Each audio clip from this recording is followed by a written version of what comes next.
grabar. Bueno, hola con todos. Soy Valeria Roldán de quinto año y hoy vamos a hablar sobre la evaluación del recién nacido, la evaluación de su desarrollo sexual, bueno, no del recién nacido, sino en general, en pediatría, y también la evaluación del crecimiento.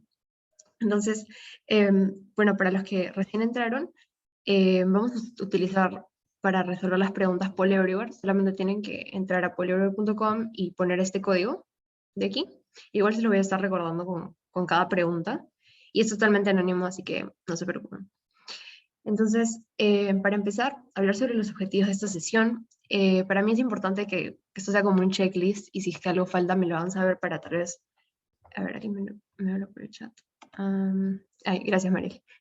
Bueno, es en primer lugar conocer la clasificación a nivel neonatal de lo que es edad gestacional, la diferencia entre peso al nacer y el peso para edad gestacional y las herramientas para cada una de sus estimaciones. También que puedan saber después de esta sesión calcular el score de Apgar, diferenciar los cuidados neonatales inmediatos de los mediatos por su nivel de urgencia, los tipos de lesiones de tejido blando, especialmente en tejido blando cefálico, conocer los componentes del despistaje neonatal y las vacunas del recién nacido, las curvas de crecimiento, la diferencia entre el uso de la OMS y la de las CDC, que son súper importantes y que son preguntas que bueno, ven en todas las pediatrías que llevamos en la facultad. Y por último, hablar sobre el desarrollo sexual. Los estadios de Tanner es lo más importante, pero también quería agregar en esta discusión con ustedes, hablar sobre la consulta pediátrica basada en el consentimiento y el enfoque de género al momento de atender a los pacientes pediátricos, que es algo súper importante y que al menos yo recientemente estoy aprendiendo. Entonces, bueno, me mandaron por el chat. En cuanto al índice, vamos a ver estos 4 componentes, que ya los mencioné en los objetivos. Entonces empecemos con algunas definiciones básicas de cosas súper importantes como lo es la clasificación de la edad gestacional. Entonces, es importante diferenciar a lo que es un recién nacido pretérmino y un recién nacido a término. Entonces, el número clave en esto va a ser el número 37. A las 37 semanas se va a cumplir lo que se ha estandarizado como la semana en donde esperaríamos una maduración en el feto, y por lo tanto sería un neonato a término, mientras que hasta las 36 semanas con 6 días estamos hablando de un recién nacido pretérmino. Entonces, la clasificación más importante de hecho es esta, que en general como de 37 para abajo es pretérmino, y a término es de 37 a 41, y posttérmino es a partir de las 42 semanas. Entonces, cuando un recién nacido cumple, o un feto cumple las 42 semanas y recién nace, ya estamos hablando de posttérmino, y esto va a suponer riesgo para algunas complicaciones. Igual, los pretérminos suelen tener también bastantes complicaciones asociadas a esta edad gestacional. Ahora, en cuanto a los pretérminos, se van a clasificar, o van a tener una clasificación dentro de este término como sombría. A partir de las 28 semanas hablamos sobre pretérmino extremo, o sea, menores de 28 semanas, y entre las 28 a 34 semanas, o sea, 33 y 6 días, estamos hablando de pretérmino temprano, y a partir de las 34 hasta las 36 semanas y 6 días, estamos hablando de pretérmino tardío. Sin embargo, la clasificación de pretérminos es bastante variable en cuanto a bibliografía. La que siempre persiste es la de clasificación dentro del término a término, en la que vamos a ver 3 momentos. El término temprano, que es desde que el recién nacido cumple las 37 semanas hasta las 38 con 6 días. El término maduro, que es de 39 semanas hasta las 40 con 6 días. Y el término tardío, que es entre la 41 y, o sea, cumple la 41 y 6 días después, 41 con 6, es el término tardío. Y a partir de los 42 del posttérmino.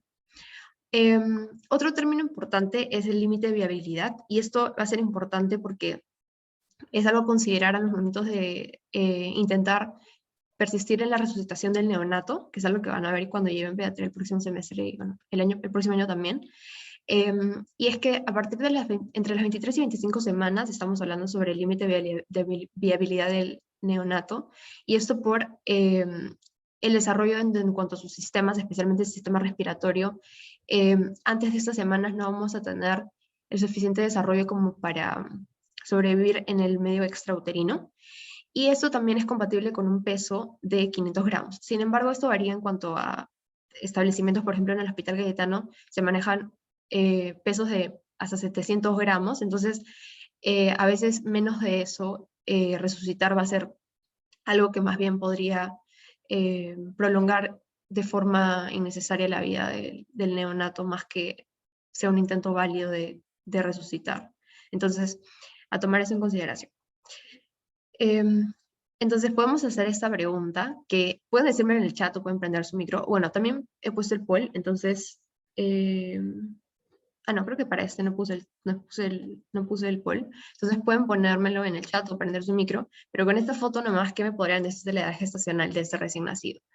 O sea, no me tienen que decir un número, pero sí podrían decirme tal vez si ustedes ven a este recién nacido que nace y dicen, ok, es pretérmino o es a término, ¿qué opinan?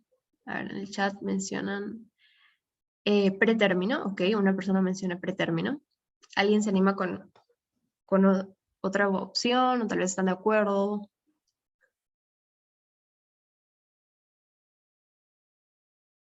O tal vez, a ver, Daniel levantó la mano. Sí, dime, Daniel.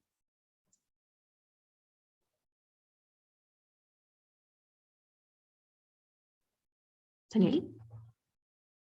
Término, ¿Por qué? aunque sus extremidades están medias cianóticas, pero creo que eso podría ser normal en un niño cuando o sea, cuando al recién nacer. Ok. ¿Y qué te hace pensar que eso termina? Es que, o sea, en general no me parece como que muy pequeño o con rasgos puedan, que me hagan recordar a un niño pretérmino. Me parece tamaño normal. Solamente sería ese dato que sería su cianosis distal, pero creo que puede ser normal. Ok. Genial. Muy bien, Daniel. Muchas gracias. No sé, alguien que por en el chat me mandaron bastantes pretérminos, una persona mencionó posttérmino. ¿Qué les hace pensar en esas posibilidades? No sé si alguien se anima a ponerlo en el chat o también pueden prender su micro. ¿O qué características ustedes verían en un neonato para evaluar si es su edad gestacional?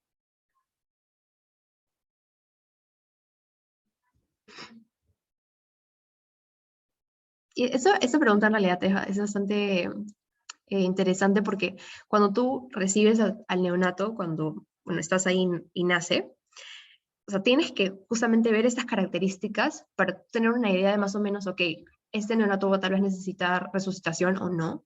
Entonces, hay algunos signos que son muy importantes y Daniel justamente les está mencionando. O sea, si bien tiene cianosis periférica, como pueden ver sus manitos y sus pies están un poco azules, eso es algo que, como mencionó Daniel también, no es anormal en... Si bien sí es, lo ideal sería que todo estuviera rosadito, no es un signo que nos esté diciendo que es pretérmino, y más bien son otros signos los que deben guiarnos y que se ven clasificados en los que son las escalas para estimar la edad gestacional. Entonces, alguien menciona por el chat la forma de la oreja. Muy bien, exacto. O sea, escalas como la de Capurro, la de Ballard, la de Dubowitz, van a ver componentes del desarrollo muscular esquelético, pero también el desarrollo neuromuscular.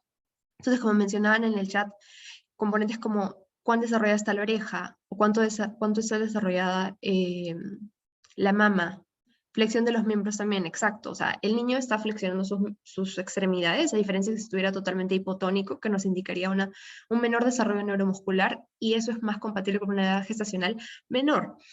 De la misma forma también podemos ver los pliegues de los pies, que están mucho más desarrollados conforme aumenta la edad gestacional. Entonces, con ver este recién nacido, yo podría decir que este recién nacido no parece ser pretérmino, porque tiene los pliegues plantares bastante visibles, tiene el pabellón auricular bastante desarrollado, también tiene acá pliegues en el abdomen. Entonces, es como, esas son características que te ayudan a simple vista y con rapidez saber que, bueno, el mes que está llorando, probablemente este niño no necesite resucitación neonatal, que es algo que tenemos que iniciar súper rápido para potenciar las posibilidades de supervivencia y calidad de vida del neonato. Entonces, esta pregunta sí tiene poll everywhere, así que pueden A ver, voy a activarlo. Ya está activado. Pueden entrar al poll everywhere que mandaron por el chat. ¿Qué escala se utiliza para un recién nacido pretérmino? Gracias, Mariel, por mandar de nuevo el poll. Entonces, veo que están poniendo sus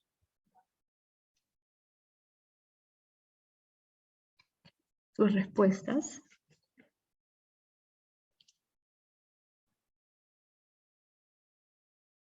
Ok, parece que Ballard está ganando.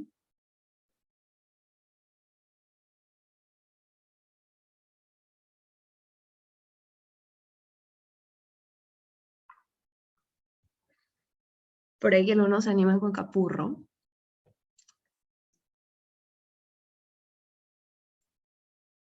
Okay. Y entonces, pasemos a la siguiente pregunta. Aquí, en esta pregunta, alguien se animó por Dubowitz. Genial. Entonces, pasemos a la siguiente pregunta y ya les vamos a responder.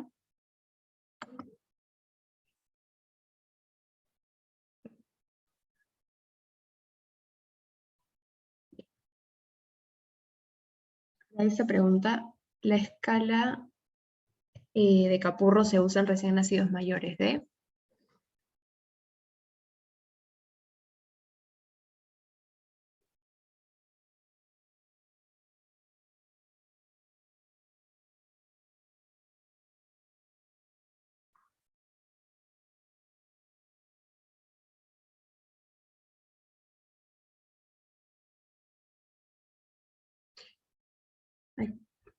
pueden verlas cómo van respondiendo.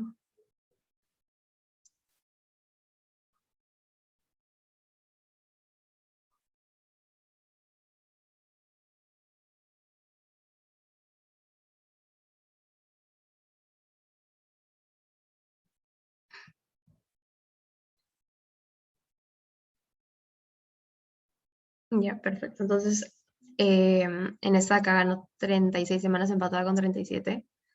Entonces pasemos. Justo lo que les estaba mencionando sobre cómo es que a simple vista podemos estimar la edad gestacional del recién nacido. No tienen que memorizarse estas tablas porque suelen estar en los servicios de neonatología. Y de hecho, estimar la edad gestacional es más de la evaluación posterior a los cuidados inmediatos del neonato. Entonces, el test de Capurro es para los recién nacidos a término. Y como vimos, un recién nacido a término es a partir de las 37 semanas. Sin embargo, la pregunta era un poco con truco porque mencionaba mayor a. Entonces, es un poco como, ok, es mayor a 36 semanas. Es mayor a 36 semanas porque es a partir de las 37 semanas. Sin embargo, la idea es que sepan de que el test de Capurro es utilizado para los recién nacidos a término. A diferencia del test de Dubowitz, el test de Ballard, que si bien el test de Ballard es uno de los más complejos porque tiene 22 componentes y tiene justamente la madurez física, musculoesquelética y la neuromuscular, lo que muestra la bibliografía es que no tiene efectividad en menores de 28 semanas. Entonces, si bien puede ser útil para un cierto grupo de pretérminos, no lo es para los que son menores de 28 semanas, o sea, los pretérminos extremos. Por lo que eso hay que tenerlo en cuenta. Y esto creo que, bueno, lo menciono porque fue justamente esta una pregunta de examen en mi año. Y ese fue el argumento, ¿no? De que el test de Ballard no es efectivo para todos los pretérminos. Por lo que la respuesta más correcta, por así decirlo, es el test de Dubowitz, que sí tiene efectividad a nivel de pretérminos, ¿no? Pero bueno, eso es simplemente una pregunta de examen. Igual tienen que tener en consideración que ambos son utilizados en pretérmino y a término es el Capurro, que esa es la gran diferencia. Entonces podemos continuar con la siguiente pregunta. Si tienen alguna pregunta o quisieran que tal vez algo no quedó claro o quisieran que lo repita, también pueden levantar la mano o simplemente prender su micro, no hay problema. Entonces podemos seguir con la siguiente y voy a activarlo en el poll. En su rotación por ginecobstetricia recibe a un bebé de 34 semanas que pesa 2.450 gramos. Lloró al nacer y nota una coloración azul en sus 4 extremidades. ¿Qué colocaría en su historia neonatal?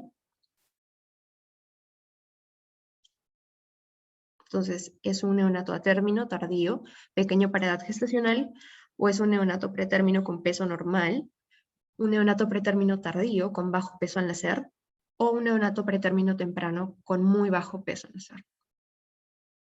Entonces pueden ir respondiendo.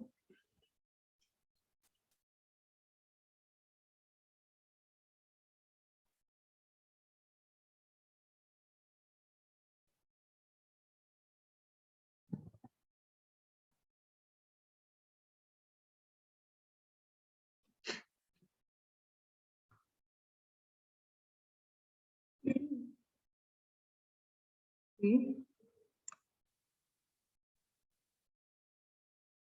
Bueno, como ya la mayoría está respondiendo, podemos continuar. Aquí ganó neonato pretérmino tardío con bajo peso al nacer. Entonces, está muy bien porque esa era la clave justamente. Y aquí es definir la diferencia entre peso al nacer y peso para edad gestacional. El peso al nacer es independiente de la edad gestacional que tenga el recién nacido. Entonces, puedes tener un recién nacido de 34 semanas con menos de 2.500 gramos. Igual va a ser bajo peso al nacer que un recién nacido de 37 semanas a término, pero con menos de 2.5 kilos. O 2.500 gramos. Entonces, peso al nacer va a tener una clasificación bastante estandarizada para todos los recién nacidos, en donde vamos a ver que a partir de los 2.5 kilos o 2.500 gramos se va a clasificar como bajo peso al nacer, menor de 1.500 gramos, muy bajo peso al nacer, y menor de 1 kilo o 1.000 gramos, extremo bajo peso al nacer. Y a partir de los 4 kilos o 4.000 gramos vamos a hablar sobre un bebé macrosómico. Entonces esto independiente de cualquier edad gestacional.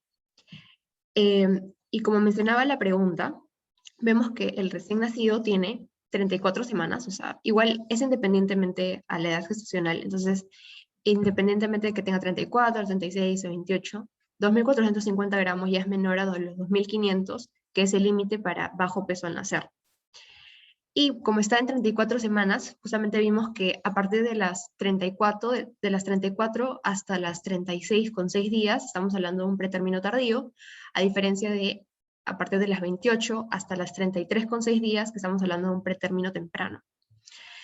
Y, por ejemplo, ¿cómo diferenciar este bajo peso al nacer de lo que es pequeño para edad gestacional, que es otra de las cosas que tú tienes que poner en tu historia neonatal? El peso para la edad gestacional va a estar definido por las curvas de Fenton, que son estas curvas que nos ayudan a definir, según la edad, cuál debería ser el peso, la talla o la circunferencia cefálica que deberíamos esperar en ese neonato. Entonces, dependiendo de eso, y esto se ve clasificado por percentiles, es que nosotros hablaríamos sobre adecuado para edad gestacional, pequeño para edad gestacional y grande para edad gestacional. Entonces, es bastante sencillo en el sentido de que va a ser un porcentaje bastante amplio, en donde vamos a ver una normalidad entre el 10 a 90 percentil, mientras que lo que está inferior al 10 percentil va a ser pequeño para edad gestacional, y lo que está por encima del 90 percentil, que es por encima de esta línea punteada, es grande para edad gestacional. Entonces, todo esta área va a ser lo que es normalidad, y estos van a ser nuestros límites de normalidad. Pero de nuevo son curvas, o sea, no es que necesariamente tengan que memorizarse eso porque sería imposible, sino más bien saber estas definiciones, estos límites y esa diferencia. Otras definiciones importantes para terminar este primer punto es en cuanto a qué es un infante, qué es un neonato, qué es un niño. Esas son preguntas que tal vez les puedan hacer en prácticas. A ver, alguien me escribe por el chat. En otras bibliografías es de 3 al 97%. No sé, bueno, justo mencionan eso por el chat sobre las curvas de Fenton. Ok, la verdad no he leído una bibliografía que mencione de 3 al 97%. Usualmente siempre lo he leído como 10 y 90, pero en todo caso, no sé si podrías mandarme esa bibliografía para chequearla, y si no, tal vez yo les puedo comentar de mi búsqueda también, porque al menos es la que siempre usamos en pediatría también, que, bueno, yo llevé todas las pediatrías, entonces como que siempre utilizamos la de 10 y 90, al menos hasta lo que lleva hasta ahora, ¿no? Pero tal vez ha salido algo nuevo y no tenía idea. Ya, genial. Gracias que nos mandó por el chat. Entonces, para terminar las definiciones importantes, en cuanto a infante hablamos sobre el menor de 1 año de edad y podemos hablar sobre también lactantes dentro de lo que son infantes. Eso es importante cuando vean en pediatría lo que es un lactante febril, por ejemplo. Es un tema muy interesante. Entonces van a ver, por ejemplo, que neonatos es los primeros 28 días de vida. Entonces, del nacimiento hasta los primeros 28 días de vida es neonato. Luego estamos hablando desde el día 29 hasta el tercer mes de lactante. Entonces, segundo del segundo mes, tercer mes, eso es un lactante, y puedes tener tu lactante temprano, que es el segundo mes, y el lactante tardío, que es el tercer mes.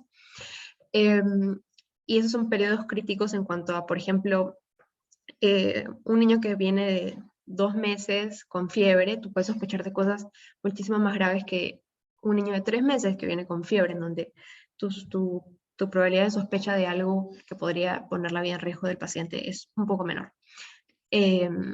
Entonces también vas a tener la definición de lo que es periodo perinatal, que va desde la semana 22 de gestación hasta el día 7 posparto, y el periodo posparto, que son las primeras 6 a 8 semanas de vida. Son otros términos importantes a tener en cuenta. Entonces, sigamos con esta pregunta, ya para entrar a la parte de lo que son las escalas. A ver, me escriben por el chat un segundo.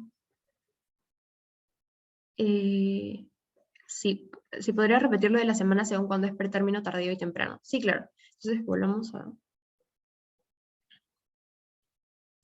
aquí. Aquí.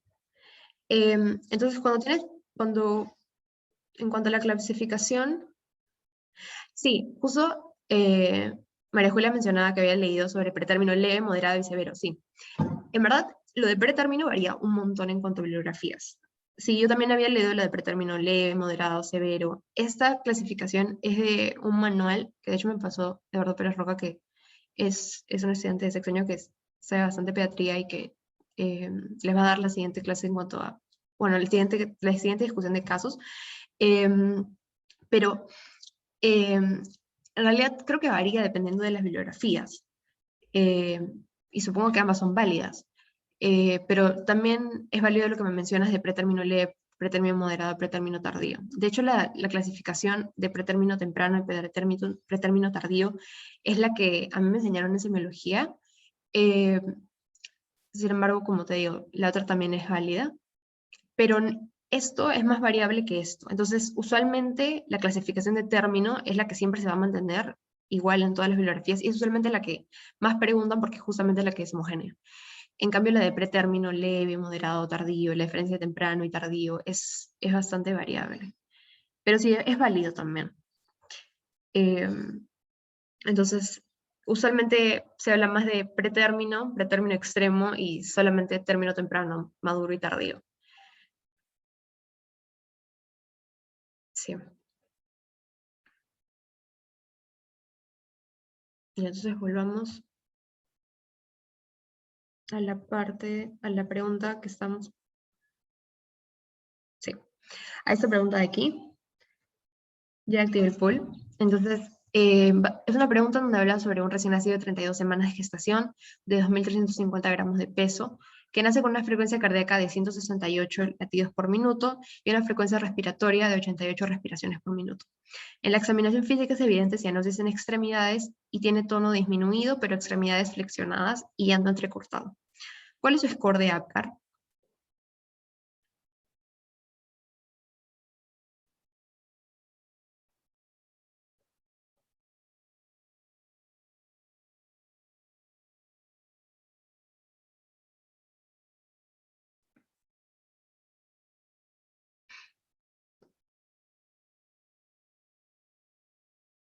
Voy a hacer 3 respuestas y parece que 2 de ellos fueron 7, una fue 6 y ahora va ganando 6.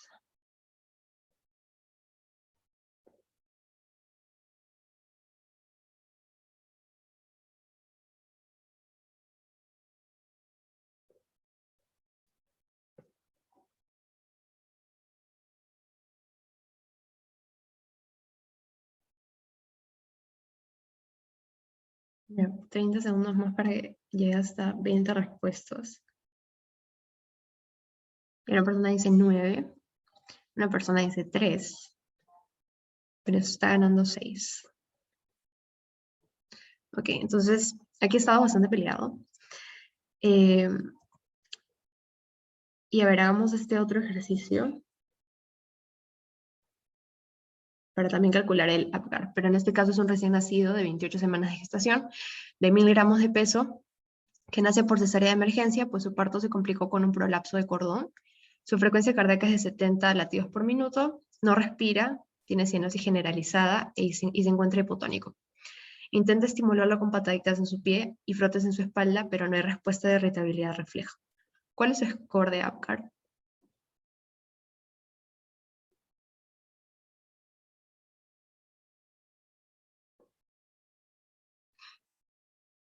Entonces aquí está ganando la C.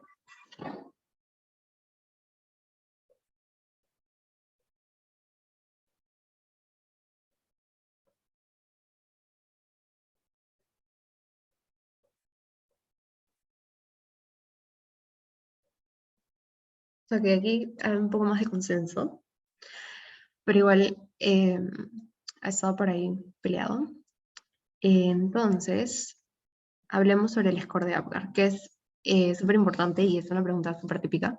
Entonces, el score de APGAR es básicamente eh, un score que nos permite evaluar cómo es que el recién nacido se está adaptando al medio extrauterino y tiene 5 componentes, que son básicamente evaluando componentes neurológicos, componentes cardiovasculares, componentes respiratorios. Sin embargo, no nos están hablando sobre el desarrollo, el pronóstico de desarrollo de ninguno de estos sistemas. Primero está la apariencia del recién nacido, donde estamos evaluando la cianosis. Si es que no hay cianosis, hay un puntaje de 2. Si es que hay cianosis periférica, un puntaje de 1. Y si hay cianosis generalizada, un puntaje de 0. O si es que hay palidez generalizada. Ahora el componente cardiovascular es en cuanto al pulso, en donde tenemos que recordar simplemente un valor de 100. Si hay más de 100 latidos por minuto, es un score de 2. Si es que no encontramos pulso, es un score de 0. Luego, en cuanto a la irritabilidad refleja del recién nacido, lo que nos da un mejor score de APGAR es que el recién nacido nazca llorando, o que también podemos utilizar algunas maniobras como mencionaba el enunciado, cuando un recién nacido no nace llorando o nace con respiraciones irregulares o no nace respirando, podemos estimularlo con las pataditas en los pies o también frotando su espalda, que básicamente son como maniobras que van a irritarlo y por lo tanto va a empezar a llorar y por lo tanto respirar. El score de 1 nos está hablando sobre un llanto leve o, bueno, débil, y 0 cuando no hay respuesta, incluso cuando lo estimulamos. Luego está el componente de actividad, en donde vamos a evaluar la flexión del recién nacido, y por eso les mencionaba que con el examen ectoscópico o simplemente mirar al recién nacido podemos estimar estos valores, porque de hecho, si bien el score de APGAR tenemos que calcularlo el primer minuto, no es que vayas a detener todo para poder evaluar componente por componente el score de APGAR, sino que muchas veces la evaluación del primer minuto es simplemente ver que el recién nacido está llorando, entonces probablemente tenga un pulso mayor de 100. Aquí tendríamos un valor de 2, y si está con movimiento activo tenemos un valor de 2, y si es que está llorando también es un buen estimador en cuanto al componente de respiración. Sí, me mencionaban por el chat si se está grabando, y sí, se está grabando. No se preocupen, luego les pasamos la grabación. Entonces, como les mencionaba, no es que al minuto 1 vayamos a parar todo, porque tienen que tener en consideración que cuando tú recibes a un neonato, lo primero que tienes que hacer es la evaluación inmediata y, en caso lo necesite, una resucitación neonatal. Entonces, no vas a detener todo para hacer un score de APGAR súper preciso, y luego que tu score de APGAR salga menor de 3 o menor de 5 y que empieces resucitación, porque eso es perder tiempo. Tienes que hacerlo todo dentro de un minuto.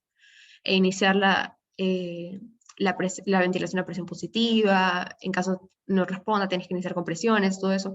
Entonces, el APGAR al primer minuto, básicamente, si es que recién ha sido su coloración, si es que llora y si es que tiene movimiento activo. No vas a estar haciendo como que un minuto el pulso, ni nada de eso. Entonces, vamos a responder las preguntas. La primera pregunta era un recién nacido de 32 semanas de gestación, que tenía bajo peso bueno, nació con bajo peso, menos de 2.500 gramos, y su frecuencia cardíaca es de 168, entonces tiene una frecuencia cardíaca mayor a 100, por lo tanto tiene 2 puntos en la parte de pulso, y una frecuencia respiratoria de 88. Entonces, luego vemos en la examinación física evidente cianosis en extremidades, entonces vamos a ver cómo hay cianosis periférica, entonces tendríamos ahí ya 3 puntos para el score de Apgar. Y mencionan que tiene un tono disminuido, pero las extremidades las tienen flexionadas. Entonces, ese dato es importante porque nos va a ayudar a diferenciar entre un niño que probablemente esté totalmente hipotónico, en donde no vamos a ver flexión de extremidades, y un niño que va a tener un puntaje de 1, en donde sí veríamos un tanto las extremidades flexionadas, más no un movimiento activo. Y por último nos mencionan, entonces ahí llevamos 4, y nos mencionan que tiene llanto entrecortado. Entonces, tendríamos 5, y tiene una frecuencia respiratoria de 88 por minuto. Entonces, eso, si bien no nos está mencionando que llore, nos está mencionando respiraciones, y con esa frecuencia respiratoria probablemente sí sea un valor de 2. Como veremos más adelante, los valores de frecuencia respiratoria en un neonato son muchísimo mayores a los de un adulto. Entonces, con 88 estaríamos hablando de un puntaje de 2, y por lo tanto sería un puntaje de 7. Pero podría ser discutible, bueno, no les di el dato de llanto, entonces los que marcaron 6, por ahí que también podría ser, pero aquí la respuesta era la B, la de 7. Porque la respiración está en valores normales. Entonces, la siguiente pregunta hablaba sobre un recién nacido de 28 semanas con un peso de 1 kilo, y que tuvo esta complicación del prolapso de cordón, que es una complicación muy severa en los partos, porque si el cordón sale antes que el bebé, significa de que el bebé se queda sin oxigenación por un periodo de tiempo, y es una indicación para cesárea de emergencia, porque tienes que sacar al bebé lo más pronto posible, porque si no está recibiendo oxigenación, no está recibiendo nutrientes, no está recibiendo oxígeno, y por lo tanto puede tener una hipoxia, y eso llevar a una encefalopatía, y evidentemente puede eventualmente morir. Entonces, vemos cómo que su frecuencia cardíaca está en 70 por minuto, o sea, está menos de 100, pero al menos hay pulso, entonces tenemos un puntaje de 1, pero no respira, por eso es 0 en respiración. Cianosis generalizada, entonces también tiene 0, y está hipotónico, entonces no hay movimiento, y ahí tendremos 0. Intenta estimularlo con pataditas en su pie, y no hay respuesta a la irritabilidad refleja. Entonces no tenemos respuesta a la estimulación, por lo que el único valor que podríamos darle puntaje es al de la frecuencia cardíaca. Entonces es por esto que el score de Apgar en este caso sería la clave C1, porque el resto de componentes está en lo mínimo, en 0, para la evaluación.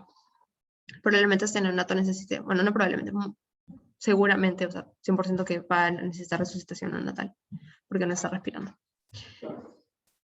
Entonces, como les mencionaba, el score de Apgar es un indicador de la adaptación del recién nacido al medio extrauterino. Esto es algo súper importante, porque uno podría pensar que como estás evaluando todos estos componentes, tendría algo que ver como un score de Apgar menor a 7, que es usualmente el valor de referencia de normalidad y anormalidad, a partir de 7. Podrías pensar, ok, menor de 7 podría ser de que eventualmente el recién nacido tenga algún problema en cuanto a su desarrollo neurológico o algo así. Sin embargo, no es un estimador bueno de esto. Y algo importante es que el score de Apgar nos ayuda en los primeros minutos, pero conforme pasa más el tiempo, pierde su efectividad. Entonces, como les mencioné, se toma al minuto 1 y al minuto 5. Al minuto 1 es una estimación de lo que vemos, que cómo responde el recién nacido, o sea, si llora o no, si está flexionando o no, si está azul o no. Y a los 5 minutos ya podemos hacer una evaluación tal vez un poco más precisa de la frecuencia cardíaca, que es justamente lo que demoraría más tiempo, aunque tú tomas la frecuencia cardíaca solamente por 10 segundos. O sea, no te vas a pasar un minuto tomando frecuencia cardíaca, sino por 10 segundos. Y una pregunta también muy, muy importante, porque también es algo que preguntan usualmente, y no sé fácil se lo han preguntado en sus prácticas de semiología, es ¿en dónde tomamos la frecuencia cardíaca en un recién nacido? Y la respuesta es en el cordón umbilical. Es una muy buena forma. Ahora, también el score de Apgar va a ser bastante útil en la encefalopatía neonatal, que es justamente una complicación de hipoxia. O sea, si el recién nacido no está recibiendo oxígeno, podría desarrollar una encefalopatía neonatal. Y el score de Apgar es uno de los criterios diagnósticos. Y la respuesta a la resucitación también, porque conforme nosotros podemos ver si es que a la resucitación, si por ejemplo el niño no estaba respirando y ahora respira, obviamente su score de Apgar va a aumentar y nos está indicando de que la resucitación, los intentos de resucitación están funcionando. Como les mencioné, no indica desarrollo neurológico o si el niño tiene asfixia, porque por ejemplo, eso es algo importante, los prematuros a veces pueden tener cianosis generalizada, pueden tener también hipotonía, entonces pueden tener un score de Apgar menor a 7, sin embargo, no necesariamente tienen asfixia. Entonces, es por eso que también el score de Apgar no es tan efectivo en esos escenarios especiales. Y otros escenarios también importantes a considerar es, por ejemplo, cuando es un recién nacido por cesárea. Por ejemplo, en el caso que vimos hace un momento, el prolapso de cordón, probablemente la mamá necesitó anestesia generalizada para hacerle su cesárea, porque es algo de emergencia, no tenemos tiempo de ponerle epidural. Entonces, los anestésicos pasan la placenta y tu recién nacido podría nacer hipotónico por justamente los efectos de los anestésicos, podrían hacer con una frecuencia respiratoria baja, pero no necesariamente porque tenga asfixia, sino porque ha estado bajo los efectos del anestésico. Entonces, ahí en esos escenarios complejos es donde el Apgar no es verdaderamente un estimador. Ahora, si es que mi Apgar sale menor a 7 al minuto 1 y al minuto 5, podemos tomarlo a los 10 minutos. Y si a los 10 minutos sale menor a 7, podemos tomarlo cada 5 minutos hasta los 20 minutos, pero después de los 20 minutos realmente ya no es efectivo para ayudarnos a estimar la adaptación del neonato. Entonces, conforme pasa el tiempo, disminuye su efectividad. No sé si alguien me preguntó para cómo podría explicar lo de las pataditas. Bueno, ya básicamente, no sé si pueden verme en la cámara, pero cuando tú recibes a un neonato cuando nace, lo pones con su, como que, con su cabeza hacia ti. Entonces, tú puedes, básicamente lo secas al toque bueno, básicamente calentarlo, porque está pasando de un intrauterino súper calientito y está entrando a la sala que, si bien es caliente, es mucho más fría de lo que estaba. Entonces, lo secas al toque, le secas su cabecita, y si el recién nacido no está respirando, o está, por ejemplo, con un llanto entrecortado, o en general es hipotónico, tú puedes estimularlo, y es como, bueno, seguro han visto en el examen neurológico, por ejemplo, que tú puedes estimular a un paciente que está suporoso,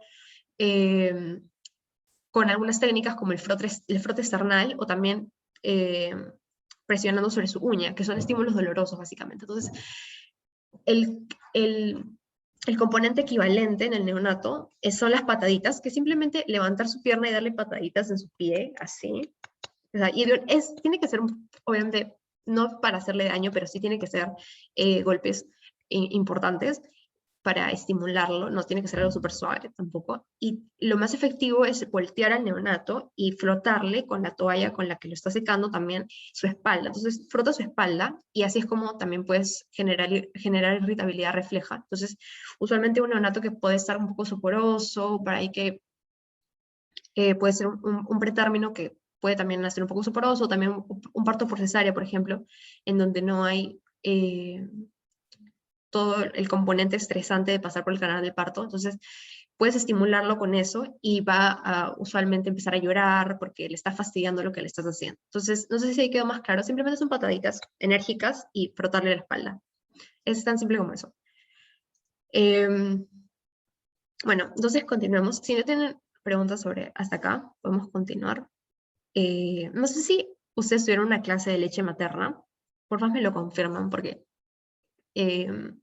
no estoy segura si es que eso es parte de semiología. Pero bueno, vamos a esta pregunta rápidamente. A ver, ¿dónde está la pregunta? Voy a activarla. A ver, mencionaron por el chat que todavía no tienen leche materna. Ya bueno, entonces vamos a pasarle esta rápido nada más. Esto, entonces les estoy dando tal vez una pregunta para pediatría 1, ya se la quedan y por ahí tal vez les ayuda. Pero bueno, básicamente la leche materna es, dicen que sí vino en el eco, ya, muy bien. Entonces, aquí bueno, la respuesta era básicamente, esta fue pregunta entonces de mi examen de pediatría 1. No me acordaba si fue de pediatría o de semiología. Entonces, básicamente los componentes de la leche materna son importantes. Les van a tomar sobre eso definitivamente. Y también es importante para saber cuando les pregunte a alguien de su familia o en el hospital, como que cuál es la diferencia entre una leche de fórmula, una leche de vaca y una leche materna. Y los componentes inmunológicos humorales son muy, muy importantes.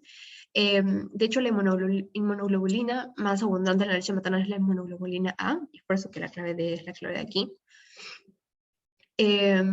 Algo también muy importante es que, de hecho, el contenido calórico es equivalente entre los 3 tipos de leche, o sea, la materna, la de vaca y la de fórmula, pero los contenidos son los que varían. Entonces van a tener la misma cantidad de calorías, pero va a variar en cuanto al contenido de proteínas, que es mayor en la leche de vaca, la cantidad de proteínas. Mencionan por el chat, la leche de fórmula predispone al recién nacido a problemas de sobrepeso o obesidad. Bueno, sí, de hecho, eso es un poco controversial, ¿ya? Porque, como que, por ejemplo, en Europa, la mayoría de la población utiliza leche de fórmula. Y no vemos como que un alza en la obesidad, como se ve en los países como Estados Unidos, por ejemplo. Entonces, es algo bastante como que controversial, pero de hecho la leche materna tiene un montón de beneficios, no solamente para el recién nacido, sino también para la madre, como disminuir la incidencia de cáncer de mama, de otros tipos de cánceres del aparato reproductor, o sea, son cosas que en verdad tienen efecto a largo plazo. Y bueno, tienen un componente humoral bastante importante, inmunológico, y además son la leche de la mamá, la leche materna, tiene la menor carga osmolar, a diferencia de los otros 2 tipos de leche. Entonces eso también va a ser nefroprotector para el recién nacido, que tiene una menor capacidad concentradora en sus riñones de por sí. Entonces, sí, eso es por eso que la clave C no era verdadera, pero sí, la leche materna es genial. Entonces, ya que no han visto esta clase, podemos pasarlo. Ok, todos marcaron la D. Entonces, este enunciado sí es importante. Voy a marcar.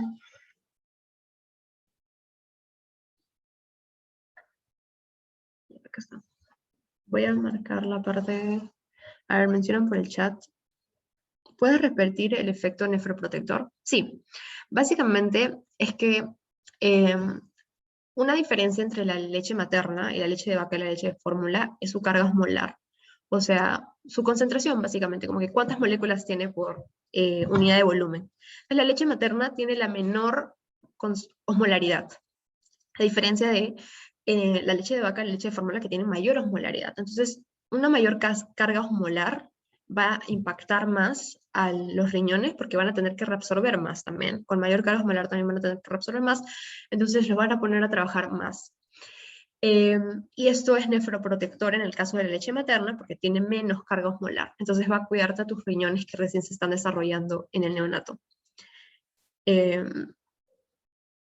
Básicamente era eso, por la carga osmolar.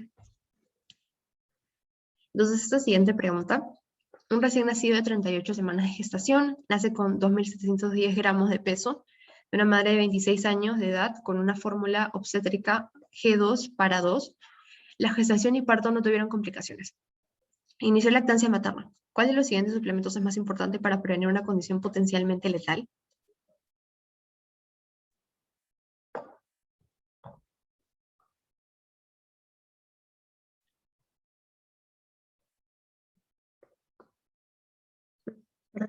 Nueve respuestas.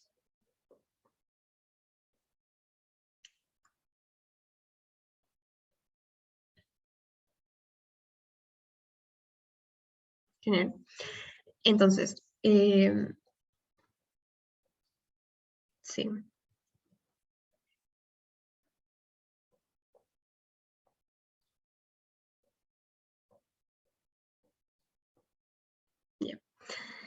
Sí, muy bien. El 78%, ya no había 82% que marcó vitamina K. Esa justamente era la respuesta.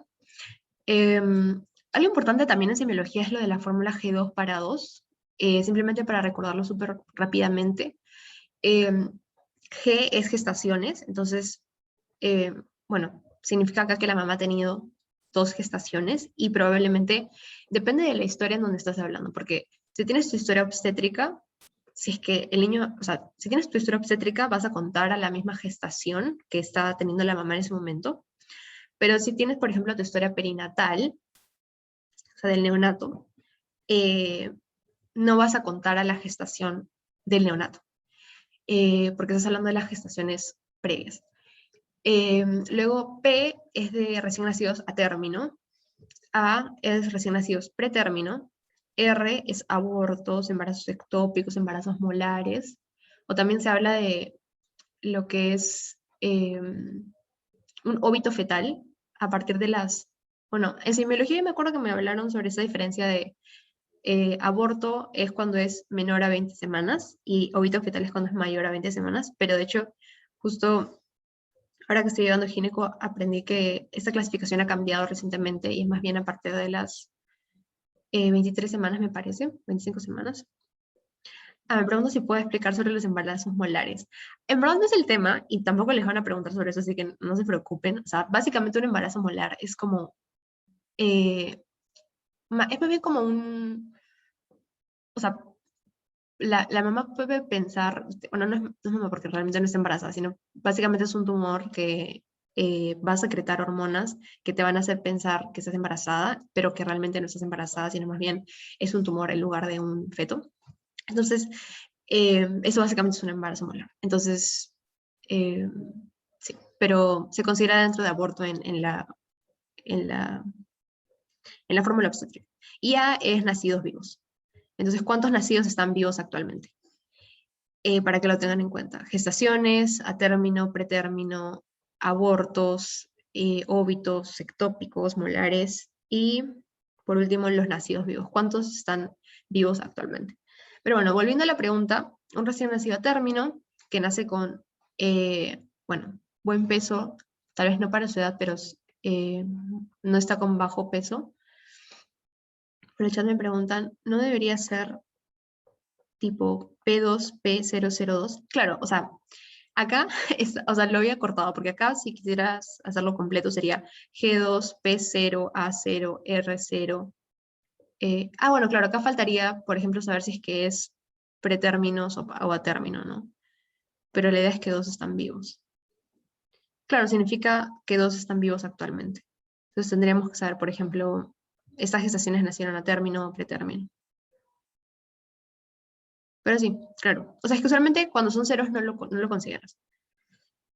Bueno, entonces volviendo al enunciado, inició lactancia materna. Este dato de lactancia materna es importante porque la leche materna va a ser rica, por ejemplo, en vitamina A, y eso también es un beneficio porque nos ayuda el ácido retinoico al desarrollo de la retina, al desarrollo de la visión.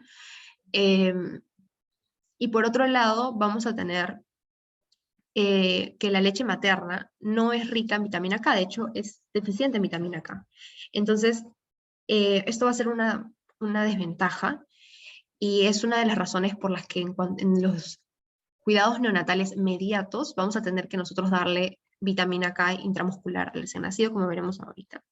Entonces, hablando ya sobre los cuidados post nacimiento, vamos a tener dos clasificaciones. Los que son inmediatos, o sea, tienes que hacerlo de todas maneras, súper rápido, y los que son mediatos que pueden demorar un poco más, pero igual, o sea, es dentro de las primeras 24 horas de vida.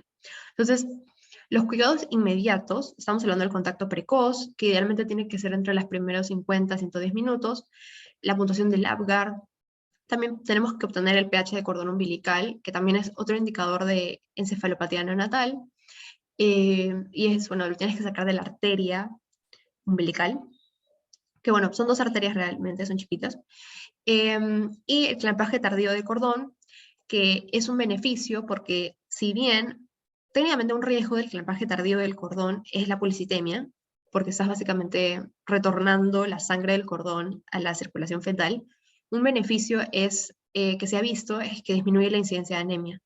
Entonces, ahora se opta más bien por el clambaje tardío del cordón, que se define usualmente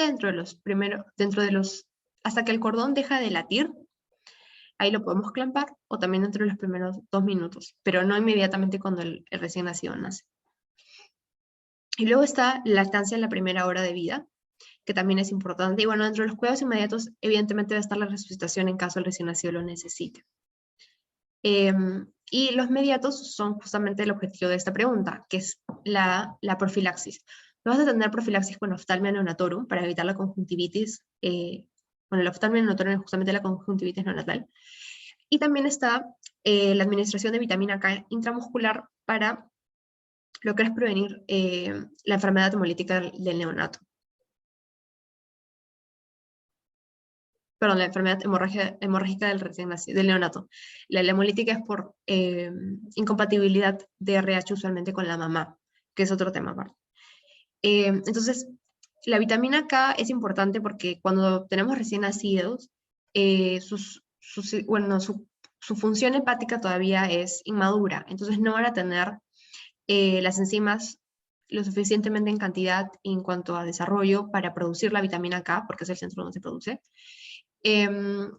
Y tampoco vamos a tener la suplementación a través de la leche materna, porque como mencioné, es pobre en vitamina K. Entonces lo que vamos a tener que hacer es infundir la vitamina K. La vitamina K es importante porque es el precursor, bueno, más bien es un cofactor en una enzima, una carboxilasa hepática, que lo que hace es sintetizar factores de coagulación. Entonces, si no tenemos un cofactor para sintetizar factores de coagulación, el riesgo es de que el bebé sangre. Entonces, si tú tienes un parto traumático, o tal vez tienes, por ejemplo, como veremos en tejido blando, algún hematoma, el riesgo de que sangre va a ser mucho mayor en caso de que no tenga esta infusión profiláctica de vitamina K. Por otro lado está la oftalmia neonatorum, que es el segundo componente profiláctico en los cuidados mediatos del recién nacido, en donde vamos a ver esta conjuntivitis, que es básicamente por infecciones de transmisión vertical, bueno, en realidad a través del canal del parto, en donde podemos, en caso de la mamá esté infectada de clamidia o de gonorrea, podríamos ver esta supuración en los ojos, solamente bilateral, y aún recién nacido bastante irritado, y que se puede prevenir simplemente con la administración oftálmica de eritromicina al 0.5%, o sea, en gotas. Y algo también importante sobre esto es que el agente principal de la oftalmia neonatal es la Chlamydia trachomatis, pero también hay muchos otros, y en segundo lugar está la Neisseria gonorrea, pero la gonorrea representa de hecho menos del 2% de los casos, entonces la clamidia es el gran actor dentro de la oftalmia neonatorum, pero la eritromicina cubre ambos, entonces perfecto con esa profilaxis. Y esto, bueno, es importante porque puede a la larga complementar la visión del recién nacido, entonces por eso es súper importante. Especialmente en una mamá que no tiene controles prenatales. Entonces, no sé si tienen alguna pregunta hasta aquí, si no podemos pasar a la siguiente del poll.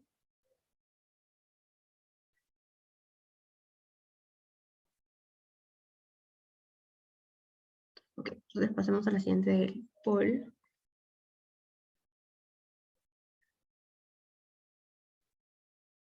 Voy a activarla. Creo que esta pregunta no tiene poll. Sí, no tiene poll. Entonces, la vamos a responder así. Luis me pregunta, ¿el pH en cordón qué indica? Allá, el pH básicamente nos está estimando el pH fetal. Entonces, va a ser básicamente como en el adulto va a ser un estimador del estado de acidez o de alcalinización de la sangre del feto. Entonces es importante porque, por ejemplo, en un estado de shock o en un estado hipóxico, por ejemplo, el pH va a tender a estar ácido. Entonces, si es que tienes un pH bajo en tu pH de cordón, ya es un indicador que podría decirte que probablemente ha estado expuesto a hipoxia. Es un criterio diagnóstico también para la encefalopatía neonatal. Entonces, al igual que el adulto, también es un indicador de severidad, al igual que el déficit de bases. Entonces, pasemos a esta pregunta que no le puse poll, no sé por qué, pero lo pueden responder prendiendo su micro también por el chat, si lo prefieren, en donde describe básicamente esta imagen, y yo me acuerdo que me la pusieron así tal cual, era una imagen de un recién nacido de 35 semanas, ya mencionan por el chat, B, ok, 35 semanas y 3.000 gramos de peso, inmediatamente nota un pequeño bulto en su cabeza y horas después nota una coloración amarilla en su cara y tos. Este hallazgo es compatible con, entonces tenemos, esto puede ser un caput sucedáneo, un cefalomatoma, una hemorragia subgaleal o una hemorragia epidural. ¿Qué opinan? Ok, 2 personas mencionan la B.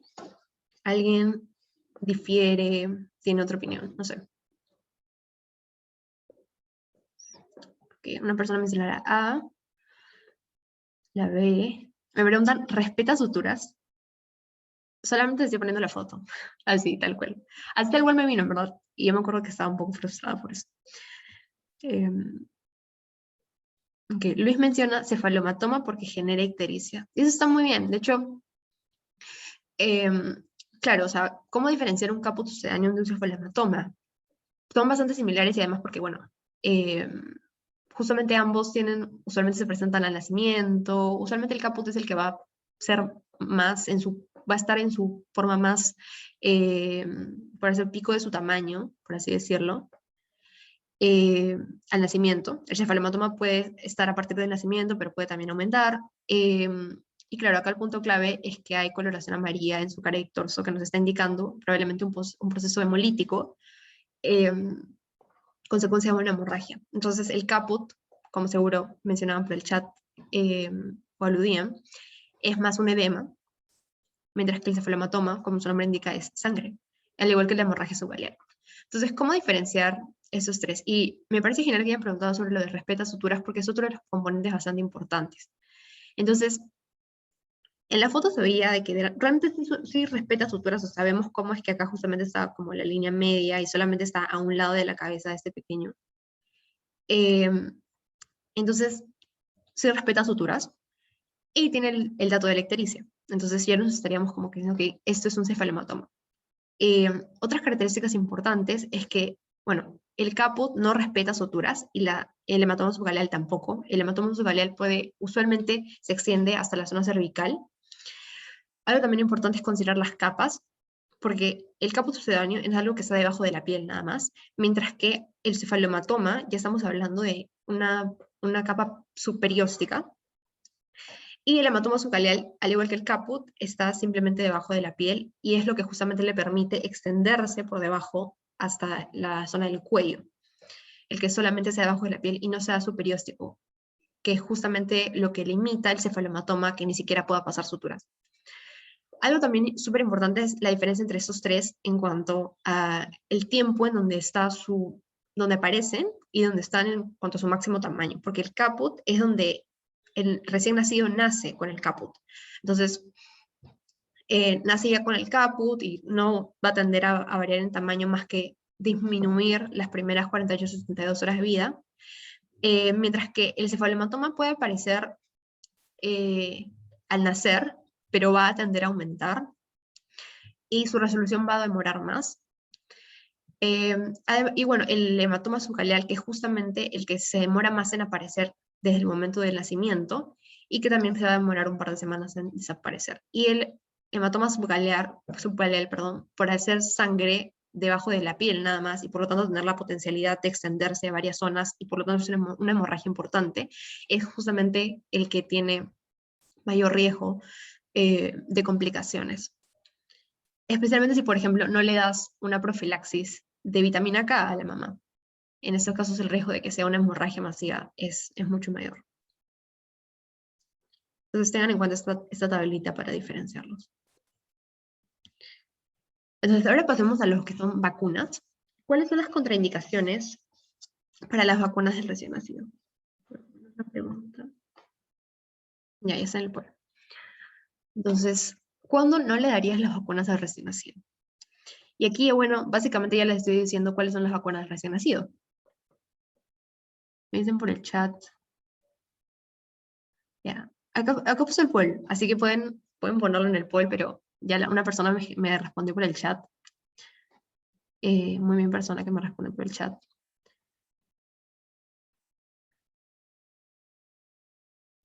Ok, espera una respuesta. Esa persona se va por, en caso de la vacuna para la hepatitis B, no se debe vacunar en caso la mamá está infectada.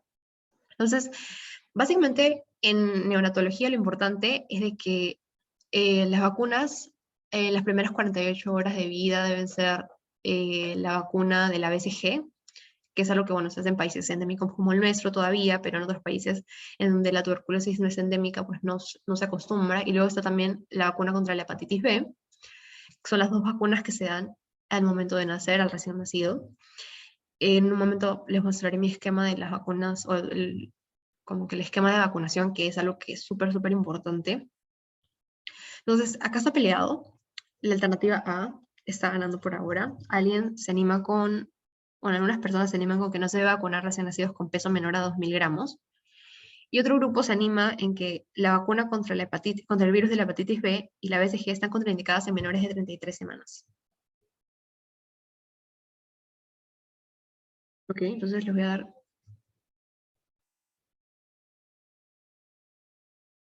unos 30 segundos más para que los demás puedan también responder. Aquí. Entonces, muy bien. Bueno, de hecho, esa clave de acá era la B.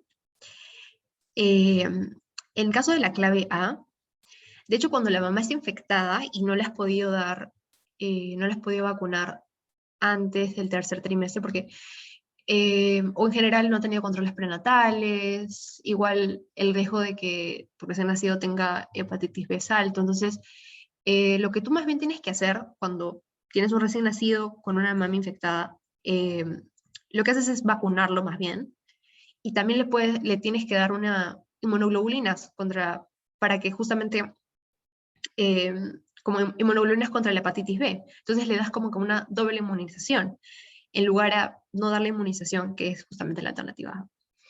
Ahora, en cuanto a la alternativa D, si bien ser menor de 33 semanas es contraindicación para la BSG, no es contraindicación para la del virus de la hepatitis. La del virus de la hepatitis eh, tiene la contraindicación de menos de 2 kilos, al igual que la BCG, pero no está contraindicada de menor de 33 semanas, aunque bueno, tal vez un menor de 33 semanas de por sí ya tenga un peso menor a 2000 kilos, entonces, perdón, 2000 gramos, no 2000 kilos. Entonces, bueno, pero no es una contraindicación a diferencia de la BCG que sí la tiene esta edad gestacional. Y en caso de que el recién nacido, o bueno, él o la recién nacida tenga antecedentes familiares de convulsiones, esa es una contraindicación para la DPT, la vacuna contra la difteria, tétanos y pertusis. Eh, sí, los antecedentes familiares no son una contraindicación, de hecho, para ninguna vacuna, pero el que tenga el infante, lactante, convulsiones, es una contraindicación para la vacuna hasta que se confirme de que no es una causa orgánica neurológica. Si, por ejemplo, un lactante tiene una convulsión febril, que es algo o sea, relativamente común en lactantes, pero que no nos está indicando que tiene una causa neurológica de fondo, entonces puedes vacunarlo igual, pero primero tienes que descartarlo antes de vacunarlo, tienes que descartar la posibilidad neurológica. Entonces la C en realidad no es una contraindicación para ninguna vacuna en ningún caso. Entonces, muy bien, bueno, parece que ya cambiaron su clave, pero sí, la clave quién sería la B.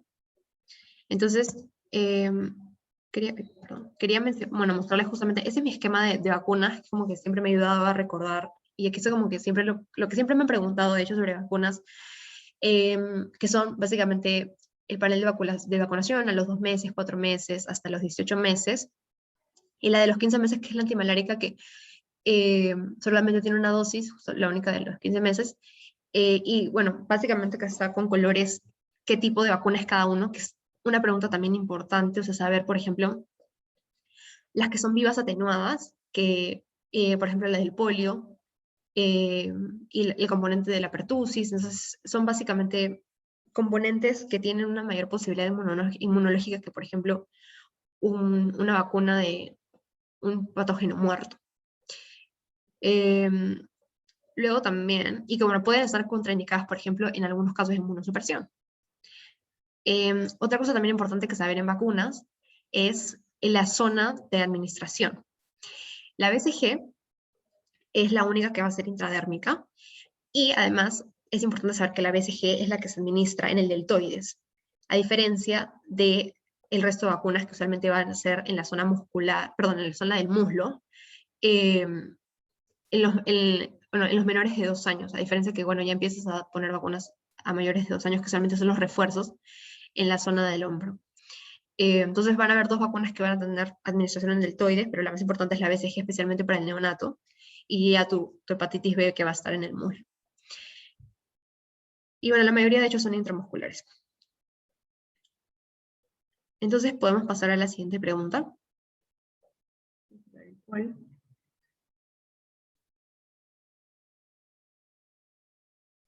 Ya está activado. Entonces la pregunta es: un lactante de un mes de edad que es traído a consulta por llanto ronco, disminución en la frecuencia de lactancia y letargia es de hace una semana. Nació en el Hospital Nacional Cayetano Heredia, sin embargo, por la pandemia no pudo asistir a sus controles durante el primer mes.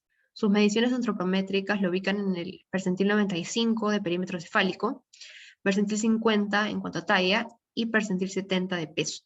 El examen físico es notable por ictericia conjuntival, una lengua aumentada de tamaño e hipotonía generalizada. Su abdomen se encuentra distendido y es visible una masa protruyendo de su orificio umbilical. ¿Cuál es el efecto neurológico de la patología que sospecha?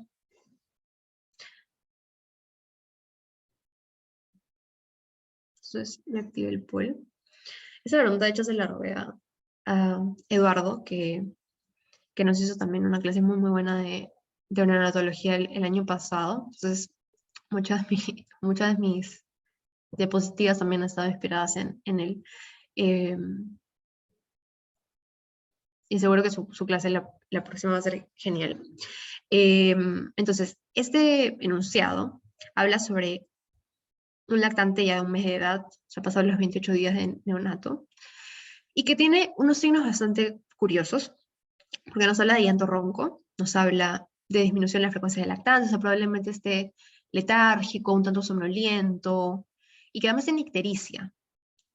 Tiene ictericia y tiene lo que parece una masa que está saliendo en su ombligo. ¿Qué condiciones están pensando? O sea, esto es una pregunta en donde les hablo sobre el efecto del sistema nervioso central, pero ¿qué condición con estos signos y síntomas están pensando?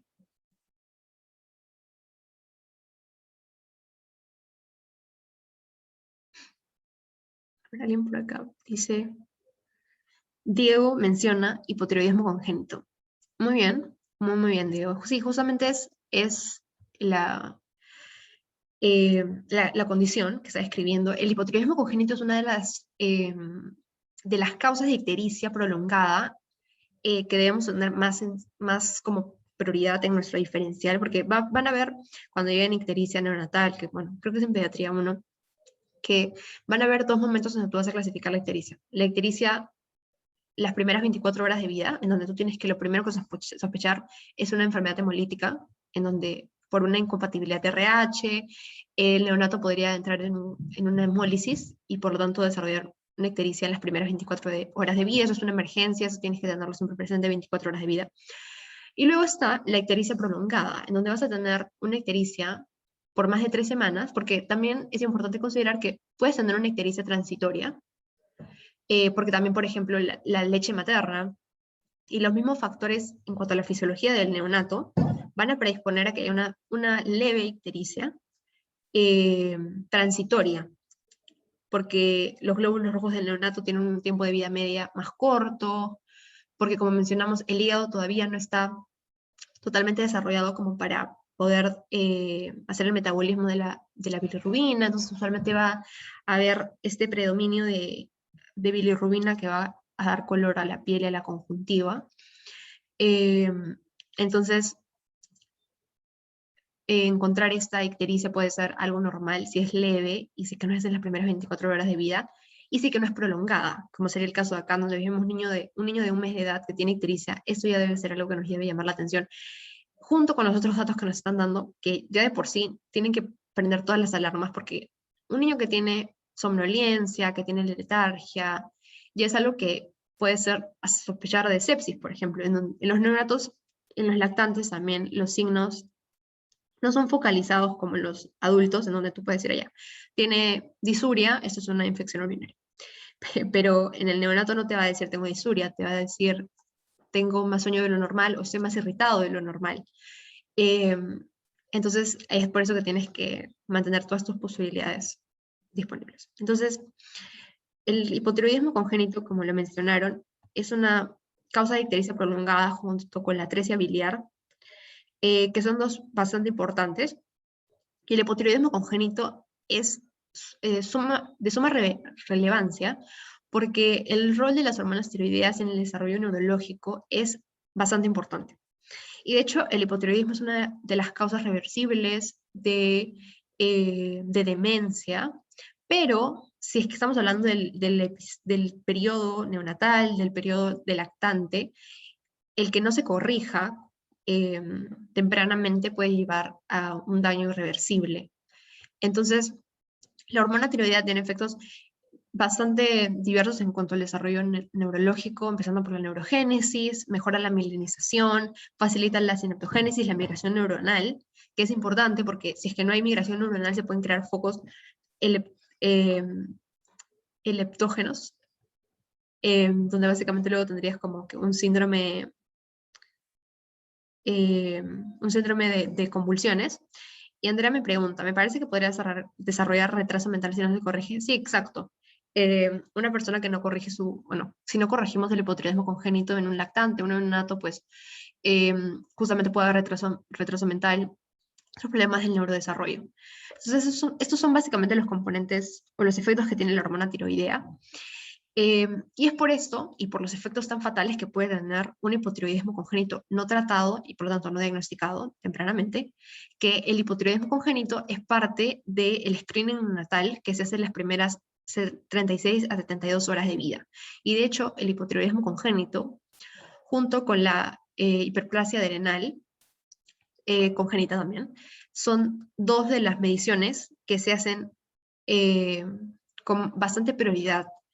Y bueno, básicamente si lo que estás midiendo es la TSH, al menos en Perú me parece que solamente miden la TSH, pero idealmente deberían también pedir una T4, entonces T4, TSH, para ver si hay hipotiroidismo. Usualmente el hipotiroidismo congénito es por una causa en la misma tiroides, en donde básicamente no vas a tener tiroides, entonces se llama agenesia tiroidea, entonces no vas a tener tiroides o vas a tener una hipoplasia también, una tiroides chiquita, entonces no vas a producir la cantidad de hormona tiroidea que requieres y por lo tanto te da todo este cuadro, donde vas a tener macroglosia, puedes también tener fontanelas protrudientes, veíamos el perímetro cefálico en el caso clínico en el percentil 95, vas a tener también luego esta hernia umbilical, es otro dato importante, puedes tener hipotonía, el lactante que no se puede comunicar contigo, pero que sí puede mostrar somnolencia. Entonces, todos son datos que van a ser parte del síndrome, que es el hipotiroidismo congénito. Como les mencioné, el screening natal se hace las primeras 36 a 72 horas de vida, y estos son básicamente los componentes, varía en cuanto a país. La guía del MINSA menciona estos 6 de acá, el hipotiroidismo congénito y la hiperplasia adrenal congénita de la cabeza, como los dos que tienen mayor prioridad, y básicamente son por medición de la TSH y de hidrotestosterona, me parece, para la hiperplasia adrenal congénita, no me acuerdo, la 17-DHA, me parece, en hiperplasia adrenal congénita, y simplemente punzar el piececito del neonato, y una muestra de sangre ya nos está dando estos resultados. Otros despistajes importantes es la hipoacusia congénita, esto también porque vivimos en un país donde muchas veces las mamás no pueden hacer sus controles prenatales, entonces a veces hay ciertas enfermedades, por ejemplo las torches, que son las famosas enfermedades infecciosas que tienen transmisión vertical y que pueden tener complicaciones importantes. Y justo algunos de ustedes marcaron las calcificaciones periventriculares como una complicación del cuadro de hipotiroidismo congénito. Sin embargo, las calcificaciones periventriculares, de hecho, son un hallazgo típico de la rubiola, que es una torche, justamente. Entonces, y que también puede causar hipoacusia congénita. Entonces tenemos que estar también a hacer este descarte con, básicamente son mediciones con exámenes, no más bien, no algo como, obviamente el sistema no te puede decir si escucha o no, entonces tienes que hacerle mediciones de onda. Y también otro descarte importante es la catarata congénita, con un diagnóstico diferencial importante que es el retinoblastoma, básicamente el ojo del, y esto seguro lo vieron en oftalmología cuando ahora han llevado semio, que es súper chévere, que es básicamente la leucocoria, o sea, el ojito de la pupila cuando le das la luz, el reflejo rojo está blanca, cuando debería más bien verse el puntito rojo. Luego está la fibrosis quística y la fenilcetonuria, y también en algunos hospitales se incluye la galactosemia, que es otro trastorno de metabolismo. Alguien mencionaba por el chat cuáles son las dos causas de ictericia prolongada. Y si son dos, básicamente las que tienen que tener mayor prioridad, pero de hecho son varias, y es básicamente el hipotiroidismo congénito y la atresia biliar. Y bueno, para terminar lo del screening neonatal y pasar al siguiente tema, pasemos a la siguiente pregunta ya para poder ir terminando también. Entonces, un niño de 5 años acude a su control pediátrico y usted mide su talla y peso y se pregunta, ¿qué curva debe usar para evaluar el crecimiento de este niño? Entonces, 100% segura que esta la van a saber.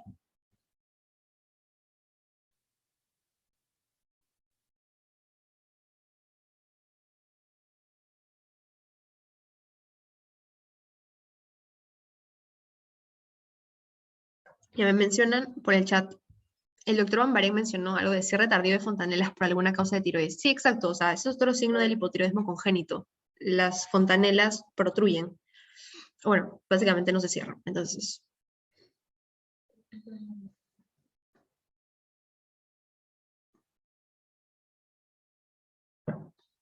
Ok, entonces les voy a dar 30 segundos para poder hacer la pregunta.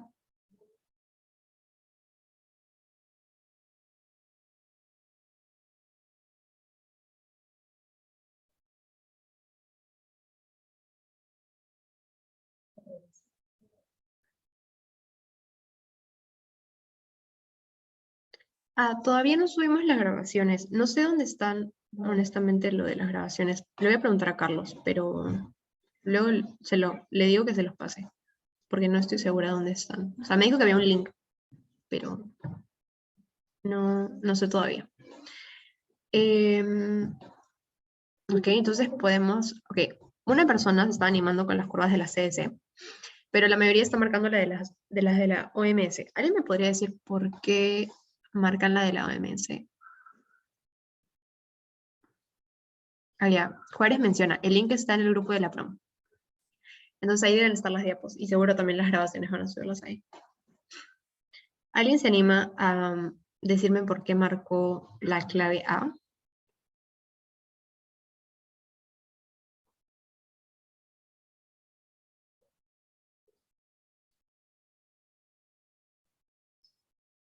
Hola.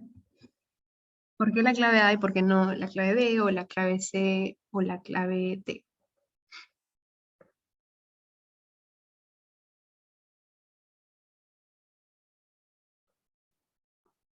Bueno, ok, entonces hablemos sobre... Una persona se anima con la de la CDC. Entonces hablemos sobre las curvas de crecimiento. Básicamente son dos tipos de curvas, pero que ambas son válidas y depende, bueno, hay bastante variedad de curvas, las que son de peso para la edad, talla para la edad, peso talla, y cada una va a tener su indicación en específico, eso lo van a ver en pediatría 1.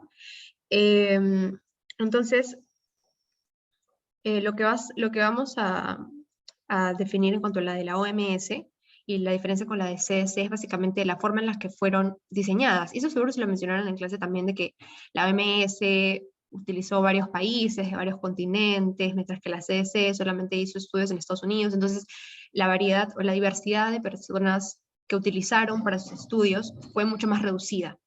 Sin embargo, la CDC utilizó, hizo seguimiento de estos niños hasta los 19 años, mientras que la OMS se limitó hasta los 5 años de edad. Entonces, es por esto de que se recomienda el uso de las curvas de la OMS para los menores de 2 años, mientras que las curvas de la CDC tienen una mayor validez para los mayores de 2 años.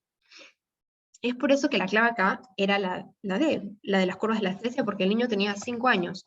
Entonces, al ser mayor de 2 años, ya lo que estaríamos utilizando más son las de la CDC que las de la OMS. Es por eso que esa persona que se animó con el 7%, ahora 13%, estaba bien. Entonces, ténganlo en consideración, porque me acuerdo que nosotros nos contaron todo sobre los estudios y tal, y eso es lo importante. Entonces, hagamos la siguiente pregunta. En su control de primer año, las medidas antropométricas de una niña muestran una desviación estándar de más 1.9 en la gráfica de IMC. Esta medición indica, entonces acá tenemos el IMC, y vemos como hay una curva en 1, una curva en 0, una curva en 2, una curva en 3. Y la niña se ubica, bueno, no nos dice la edad, bueno, sí, 1 año. Entonces está como por aquí.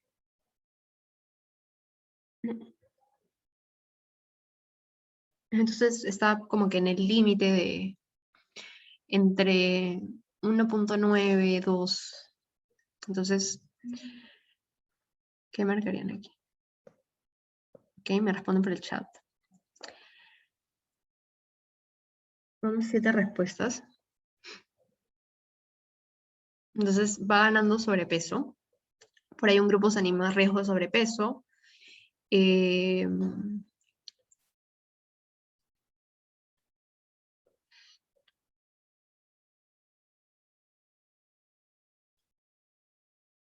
Entonces, bueno, básicamente acá es saber lo de la clasificación de las desviaciones estándar y cómo es válido en casos de IMC, porque en casos de peso para la edad, peso para la talla, es un poco más complicado. De hecho, esto lo veo más en pediatría aún, donde ven definiciones como desnutrición global, desnutrición aguda, desnutrición global. Y bueno, hay un empate entre sobrepeso y riesgo de sobrepeso. Y honestamente, a mí esta pregunta, me acuerdo que me la hicieron en un examen y también me descuadró un poco porque dije, pero está en 1.9, o sea, está en casi 2. Y si acá hubiera sido desviación estándar 2, igual hubiera sido la clave la misma. Y eso es lo que también aprendí de Eduardo el año pasado, que lo que menciona la OMS y también la CDC es que siempre, o sea, si estás entre un nivel y otro, o sea, por ejemplo, si acá yo les hubiera dicho 2 y nos hubiéramos ubicado acá, lo que tú tendrías que estimar es que tienes un IMC con la clasificación inferior. O sea, la de 2 te estaría mostrando la de riesgo de sobrepeso, que es justamente esta área de acá. Entre 1 y 2 es riesgo de sobrepeso. Entonces, mayor a 1 es riesgo de sobrepeso, mayor a 2 es sobrepeso, mayor a 3 es obesidad. Entonces, si es que incluso parecían 2 clavado, teníamos que pensar en riesgo de sobrepeso, porque la tendencia es hacia abajo. Entonces aquí la clave era riesgo de sobrepeso justamente por eso. Y acá podemos ver cómo las curvas de la OMS, a diferencia de las curvas de la CDC, están por puntuaciones Z o desviaciones estándar, mientras que las curvas de la CDC usualmente están por percentiles. Entonces, vemos acá, por ejemplo, para el IMC para la edad, cómo es que una desviación estándar por encima de 1 es la de riesgo de sobrepeso, por encima de 2 es sobrepeso y por encima de 3 es sobrepeso. Entonces, nuestra paciente estaba en 1.9, o sea, por encima de 1. Perdón el ruido. Y esto es compatible con riesgo de sobrepeso. Ahora, podemos ver cómo es que eso se traduce en los percentiles en el caso de la CDC, en caso de mayores de 2 años, perdón. Y vemos como un percentil de menor a 5, usualmente donde vamos a ver ya grados de desnutrición, por encima de 85 vemos sobrepeso y por encima de 95 vemos obesidad. Y esto, bueno, usualmente de hecho en crecimiento utilizamos más IMC y para evaluación nutricional utilizamos lo que es lo de curvas de talla para edad o peso para talla. que nos ayudan a ver si, por ejemplo, un niño está desnutrido o un niño tiene una desnutrición crónica versus una desnutrición aguda. Pero eso es lo que verán en pediatría 1. Entonces, lo de las curvas, ténganlo en cuenta. Es bastante importante y es algo que siempre le van a preguntar. Podemos pasar a la siguiente pregunta si no tienen tal vez, no sé si tal vez quisieran que repetir algún punto, pero si no podemos pasar a esta, en donde hablamos sobre una madre adolescente que trae su neonato, pues nota que respira rápido. Lo examina y determina que su frecuencia respiratoria es de 55 respiraciones por minuto y su frecuencia cardíaca de 155 latidos por minuto. Y su temperatura es de 37 grados. ¿Qué le diría a la madre? Y esa fue una pregunta que me hicieron en el examen de semio del año pasado. Y es por eso que es importante saber lo de los valores normales.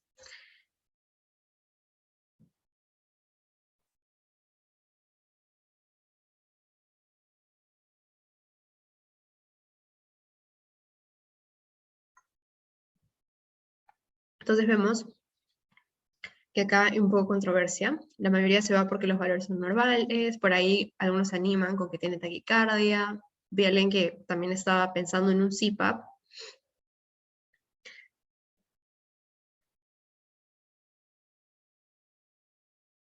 Entonces, ya tenemos 3 respuestas.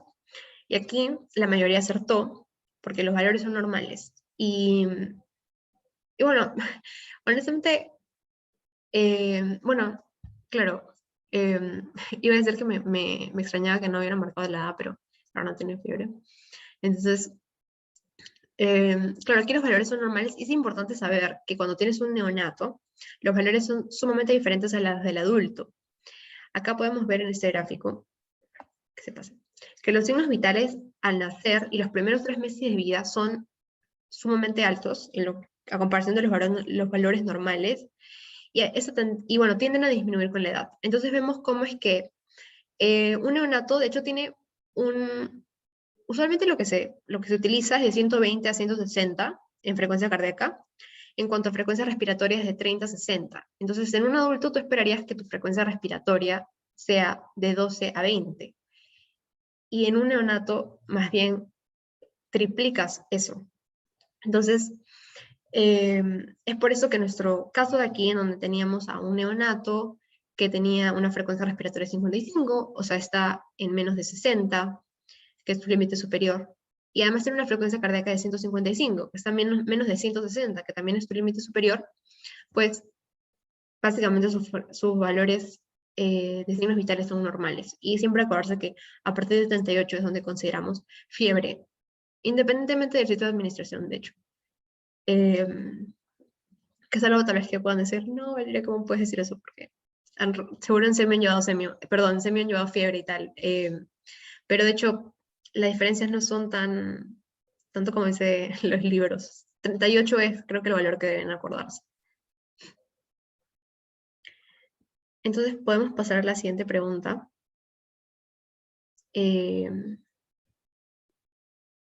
En las personas con estimulación predominantemente de estrógenos, el signo más temprano de pubertad es, mientras que cuando la estimulación es predominantemente de testosterona, el signo más temprano es.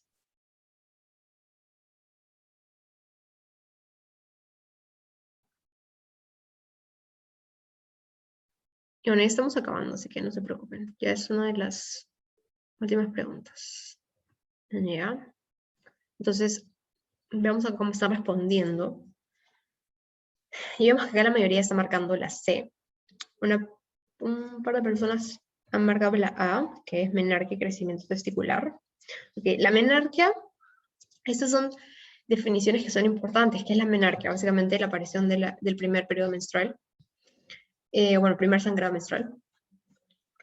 La pubarquia es la aparición del vello púbico. La adrenarquia es el primer paso, de hecho, de la pubertad, porque primero son las glándulas adrenales las que empiezan a secretar hormonas, y estas pueden causar cambios como acné, como mayor sudoración axilar. Sin embargo, lo que se considera es que, como la mayoría marcó, la C es la clave correcta.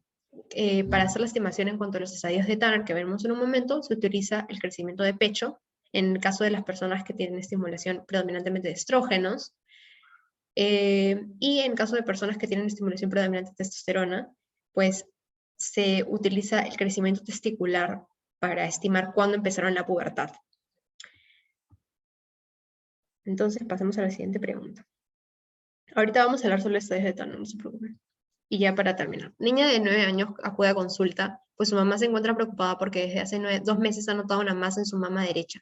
No presenta ningún otro signo de desarrollo sexual. Sobre estos hallazgos usted le comenta. Entonces, a ver.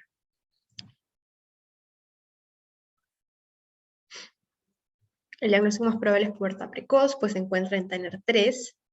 Se encuentra en Tanner 2, lo cual es compatible con el desarrollo sexual esperado para su edad. Es necesario hacer una ecografía mamaria para descartar una neoplasia y se encuentra en Tanner 1. Creo que ya tenemos 8 respuestas. Y la mayoría está marcando que se encuentra en Tanner 2, lo cual es compatible con el desarrollo sexual esperado para su edad. Entonces, me voy a reservar la resolución de esta pregunta para hablar sobre los estadios de Tanner. Y pasemos a la siguiente, para ya responderlas juntos. Entonces, esta pregunta. Una niña de 8 años acude con sus padres a su consultorio, pues siempre se ha sentido como niña, incluso cuando su acta de nacimiento le asignó el género masculino. Sus padres la apoyan, pero tienen dudas y miedo porque su hija refiere que no le gustaría pasar por la pubertad como sus hermanos mayores. ¿Cuál es el estadio de Tanner en el que le sugeriría iniciar bloqueadores hormonales? Y ya, yo sé que probablemente no les he enseñado esto en semio, pero es parte de esas preguntas que tal vez les pueda llegar al consultorio, entonces aquí pueden tal vez champearla y podemos aprender algo nuevo hoy. Entonces, 4 personas van con Tanner 1, por ahí un par de personas más va con Tanner 2. Está peleado entre Tanner 1 y Tanner 2.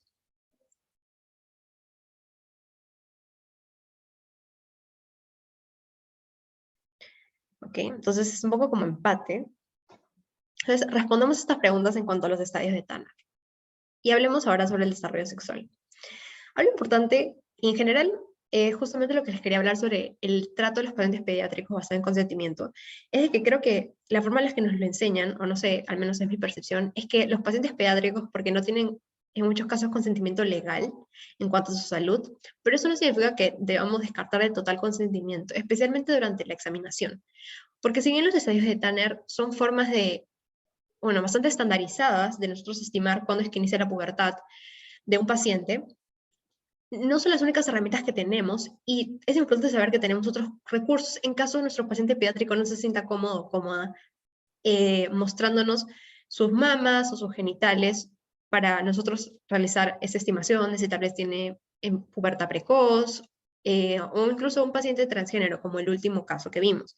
Entonces, por más que no tengan consentimiento legal, los pacientes pediátricos sí debemos considerarlos como pacientes pares y por lo tanto generar una relación de iguales en el sentido de que tenemos que darles el poder de decidir sobre hasta qué punto podemos llegar en cuanto al examen físico y también sobre básicamente las decisiones en cuanto a su tratamiento posterior.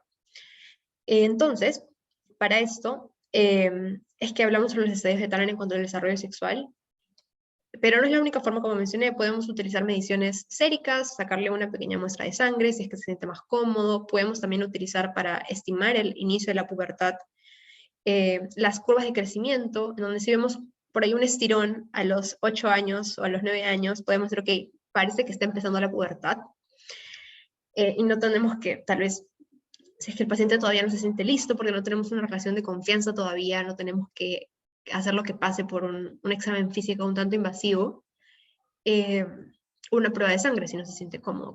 Entonces, ténganlo en cuenta porque hay evidencia que muestra que estos pequeños actos en donde ignoramos el consentimiento de nuestro paciente pediátrico pensando que no es capaz de tomar decisiones, lleva a trauma.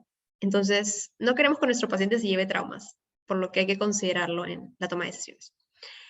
Los estadios de Tanner, para ya hablar sobre lo que les va a venir en el examen, básicamente tiene 2 componentes que son los más tempranos en cuanto al desarrollo puberal.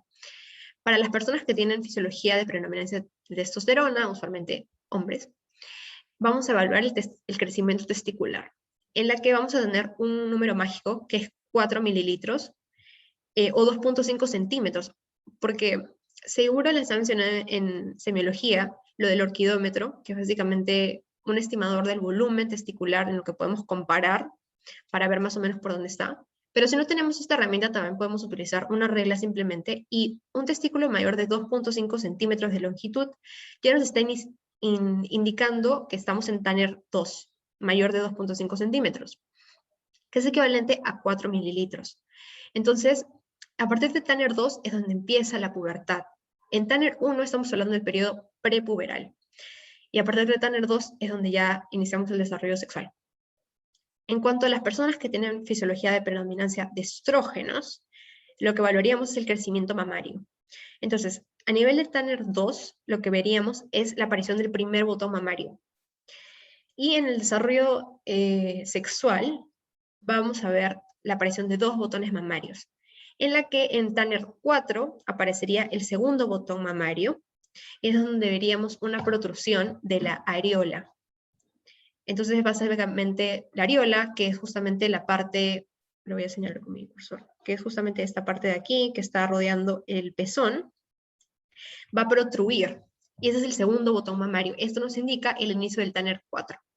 Por otro lado, también podemos hacer una estimación con el vello púbico, sin embargo, esto es bastante variable, porque además, otra pregunta a considerar en cuanto a la evaluación del desarrollo sexual del paciente es el inicio del desarrollo sexual en sus familiares.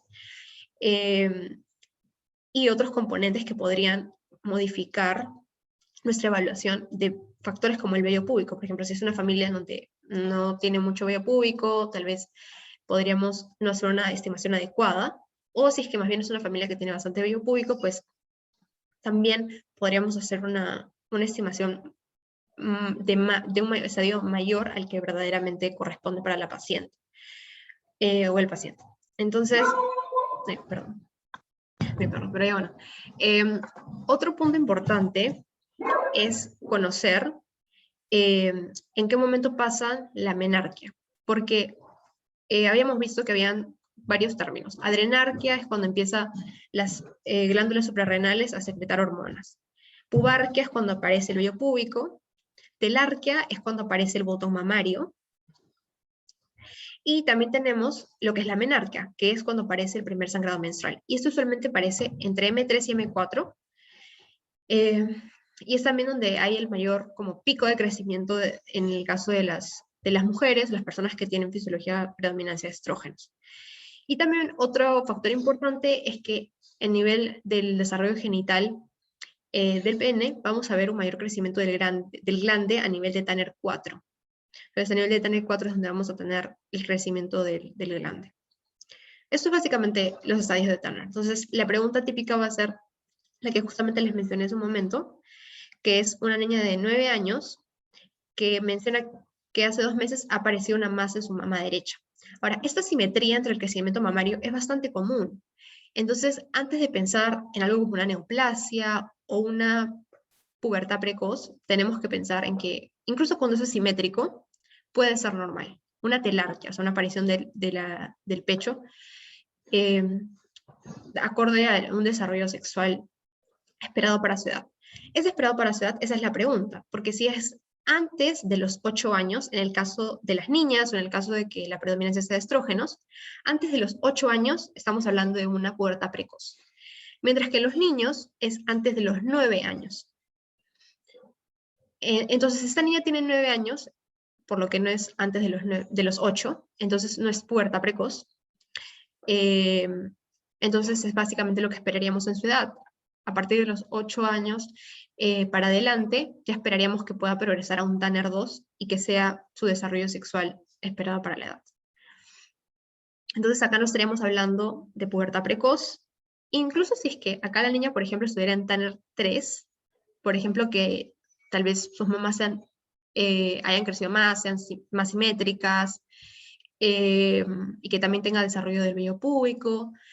Incluso si estuviera en un Tanner 3, podríamos decir que es normal, porque entre cada Tanner tiene que haber mínimo 6 meses. Entonces, podría ser de que su desarrollo sexual haya empezado después de los 8 años, pero la clave ahí es justamente 8. O sea, si es que notó el crecimiento mamario antes de los 8 años, ok, esto probablemente sea una pubertad precoz. Pero si es que, por ejemplo, a los 9 años tiene Tanner 3, podría ser normal porque tiene que haber un mínimo de 6 meses entre cada Tanner. Entonces, tener en consideración 8 para niñas, 9 para niños. Y bueno, luego hablar sobre esta pregunta de acá, que es muy, muy interesante, ¿no? O sea, es algo que no nos enseñan en la facultad, pero es algo que me parece genial, que he aprendido recientemente, y es sobre cómo es que tenemos que nosotros como, bueno, no nosotros porque no somos pediatras, pero imaginen, bueno, algunos de ustedes tal vez quieran ser pediatra, no sé, pero como futuros pediatras que puedan ser, en general, como cualquier proveedor de salud, tenemos que actualizar nuestra atención integral. Y esto va desde los controles del niño sano. Entonces, cuando tú eres pediatra, entonces sus controles del niño sano, progresivamente como que a los 5 años, y así viene un niño, una niña, y tú tienes que hacerle básicamente su carnet de vacunación, tienes que ver si es que está siguiendo su desarrollo psicomotor, si es que no se está agarrando el juguete, si está haciendo las torres y todo lo que seguramente han visto de desarrollo psicomotor. Si no, lo van a ver en pediatría 1, que es como básicamente si es que está desarrollando el lenguaje, la motricidad y tal. Entonces, parte de esa evaluación también es preguntarle a tu paciente pediátrico cómo se siente en cuanto a su identidad, cómo se siente en la escuela, cómo se siente siendo un niño, cómo se siente siendo una niña. Y esto porque en Perú no tenemos pediatras que puedan dar atención integral a los niños transgénero. Y eso es algo muy, muy importante porque que seamos pediatras que hacen esa clase de preguntas tiene efecto sobre la expectativa de vida de tus pacientes pediátricos. Entonces, si como médico no quieres impactar cuánto más vive tu paciente, bueno, no sé, eso es básicamente lo que creo que todos deberíamos aspirar como médicos. Entonces, como les mencioné, la atención basada en consentimiento es súper importante, es generar una relación de iguales con tu paciente pediátrico, incluso cuando no tiene tal vez la posibilidad de dar un consentimiento legal, no tenemos que forzarlo a hacer algo que no quiere, a hacer un examen que no quiere, a iniciar una medicación que no quiere, y hacer estas preguntas sobre, por ejemplo, no sé, cuando juegas en el colegio, te sientes más cómodo, cómoda jugando en tal rol, o no sé, cosas que sean adecuadas para la edad. Pero hacer estas preguntas para también identificar desde temprana edad si es que tal vez un niño o niña se siente cómodo con su identidad o no, y así actuar de forma temprana. Porque como la pregunta mencionaba, de hecho, lo que se recomienda es a partir de Tanner 2, que es justamente el inicio de la pubertad, o sea, empieza a notarse un botón mamario, o empieza el crecimiento testicular mayor de 4 milímetros o 2,5 centímetros. Es en ese momento donde podríamos empezar, o es ideal empezar los bloqueadores hormonales, que básicamente son medicamentos que bloquean los receptores de andrógenos y por lo tanto como que hacen un paro a la pubertad. Y esto es totalmente reversible, no estamos haciendo ningún cambio a largo plazo, ni mucho menos en nuestro paciente pediátrico, sino que es algo que como que le da tiempo al paciente para que sepa y tenga un ejercicio de introspección y que sepa si es que es transgénero, si es que no lo es, cómo se siente con su identidad, y que pueda prevenir una pubertad que pueda tener cambios que a largo plazo pueden ser dañinos para su salud mental especialmente, porque muchos pacientes trans, especialmente cuando son jóvenes, pasan por la pubertad y son niños y empiezan estos cambios que no se sienten cómodos y que sienten que no es compatible con su identidad. Es algo bastante fuerte y se traduce en tasas muy altas de suicidios. Entonces, saber que como pediatras tenemos este poder de prevenir esas cosas tan horribles que pueden pasar en los adolescentes, es un superpoder realmente. Entonces, simplemente ponerle un stop a su pubertad para que lo piense, para guiarlo, para que su familia también pueda procesar este momento y es una alternativa totalmente segura y que es bastante costo efectiva.